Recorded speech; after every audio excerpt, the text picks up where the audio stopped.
Assalamualaikum.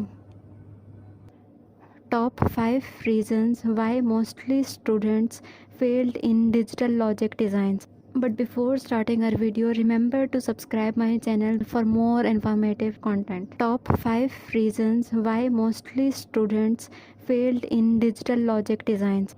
Incomplete basic knowledge. Digital logic design ऐसा subject है जिसमें अगर स्टूडेंट्स को बेसिक नॉलेज समझ ना आए तो वो ये सब्जेक्ट क्लियर नहीं कर सकता. इसमें कॉन्सेप्ट क्लियर होना लाजमी है. मोस्टली स्टूडेंट्स कहते हैं कि हमने मिड टर्म एग्ज़ाम अच्छे दिए हैं, फिर भी हम फाइनल एग्ज़ाम में फ़ेल कैसे हो सकते हैं. तो इस केस में डिजिटल लॉजिक डिज़ाइन ऐसा सब्जेक्ट है जिसमें शुरू में तो रटा लगा सकते हैं क्योंकि शुरू के टॉपिक्स थ्योरी टॉपिक्स होते हैं, यानी कि उसमें थ्योरी ज़्यादा होती है. लेकिन जब प्रैक्टिकली अप्लाई करने की बात आती है, लाइक अगर आपके टॉपिक्स 1 से लेकर 18 या 15 तक जो लेक्चर्स हैं वो थ्योरी बेस्ड थे या थ्योरी बेस्ड हैं, और उसके बाद आपके प्रैक्टिकली लाइक सॉल्व करने वाले क्वेश्चंस आ गए हैं और आपकी बेसिक नॉलेज ही नहीं है, लाइक आपने 1 से लेके 15 तक टॉपिक्स को समझा ही नहीं है, तो आप प्रैक्टिकली तो आप वो क्वेश्चंस नहीं सॉल्व कर सकते हैं. So make sure have good understanding on basic knowledge. 4. Self doubt. Basic understanding नहीं होती तो इस वजह से पेपर में क्वेश्चन सॉल्व करते टाइम श्योर नहीं होते हैं कि आंसर करेक्ट हैं या नहीं. सेल्फ डाउट से बचने के लिए मेरी थर्ड रीज़न ज़रूर देखें. Third, poor practice. Every student knows DLD और digital logic design is not as easy as it looks. It's like a math subject. Problem कोई भी हो, जब तक आपकी बेसिक नॉलेज के साथ आपकी प्रैक्टिस नहीं है तब तक चाहे आप 10th सेमेस्टर भी लगवा लो ना, तो ये सब्जेक्ट क्लियर नहीं होना. जिस तरह logic design, digital logic, switching circuit, digital system से रिलेटेड सारे कॉन्सेप्ट क्लियर हों, फिर number system, Boolean algebra, most important Karnaugh map जिसे हम के मैप भी कहते हैं, अरिथमेटिक सर्किट, लॉजिक गेट्स, ये सारे वो सब्जेक्ट हैं जिन पर प्रैक्टिस करना लाजमी हो जाता है. ये जस्ट वीडियो देखकर हम ये नहीं कह सकते हैं कि हमारा सब्जेक्ट ये सारे टॉपिक्स हमारे क्लियर हो गए.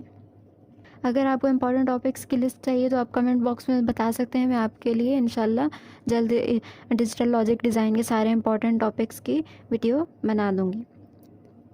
सेकंड है attitude towards learning method. Mindset बहुत मैटर करता है. पॉजिटिव एटीट्यूड बहुत से चेंजेस ला सकता है.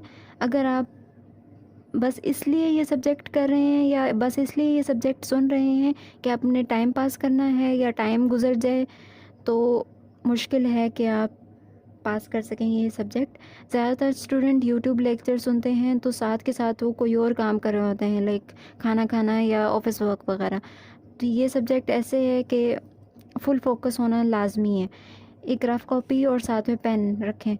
जो भी क्वेश्चंस लेक्चरर या यूट्यूबर जिसको भी आप सुन रहे हैं वो जो भी क्वेश्चन सॉल्व कर रहा है, सेम वही क्वेश्चंस आप रफ़ कॉपी में सॉल्व करें.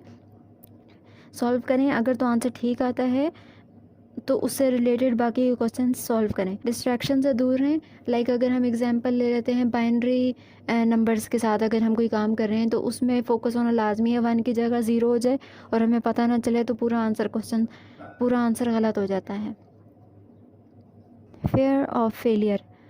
सीनियर इस सब्जेक्ट में बहुत बार फेल हुए हैं. मैं कैसे ये पास कर सकता हूँ सब्जेक्ट, इस माइंडसेट के साथ बहुत से स्टूडेंट एक्चुअल में फ़ेल हो जाते हैं. सिंपल सी बात है, डिजिटल लॉजिक डिज़ाइन डे 1 से स्टार्ट करना होता है. रोज़ के रोज़ एक टॉपिक, या अगर ना भी पॉसिबल हो तो वीकली आप एक टॉपिक उठाएं, उसको कॉपी करें हैंड्स आउट से और उसको यूट्यूब पर या गूगल पर सर्च करें. बहुत से टॉपिक्स आ जाएंगे और उसमें कोशिश करें कि एक ही चैनल या एक ही यूट्यूबर या एक ही टीचर से आप वो सारे टॉपिक समझें. क्योंकि क्या होता है कि आपने एक टॉपिक उठाया, उसको यूट्यूब पर सर्च किया, वो एक टॉपिक समझ लिया, उसके बाद दूसरा टॉपिक आपने उठाया, उसका किसी और चैनल की से आपने वीडियो सुनी, तो उससे क्या होता है कि आपके कॉन्सेप्ट क्लियर नहीं होते हैं. इससे कॉन्सेप्ट क्लियर होने की बजाय क्या होता है कि आपकी कन्फ्यूजन ज़्यादा हो जाती है. तो कन्फ्यूजन में एग्ज़ाम देना बहुत मुश्किल है. ये सब्जेक्ट ऐसे ही है like math subject. Math subject में क्या होता है कि आपको प्रैक्टिस करना लाजमी होता है। जब तक आपने प्रैक्टिस नहीं की हुई, एटलीस्ट 2 टाइम्स आपने प्रैक्टिस नहीं की हुई किसी भी टॉपिक की, तो ये सब्जेक्ट क्लियर करना मुश्किल है। These were the reasons why mostly students fail in exam. If you like this video, make sure to subscribe my channel for more informative videos.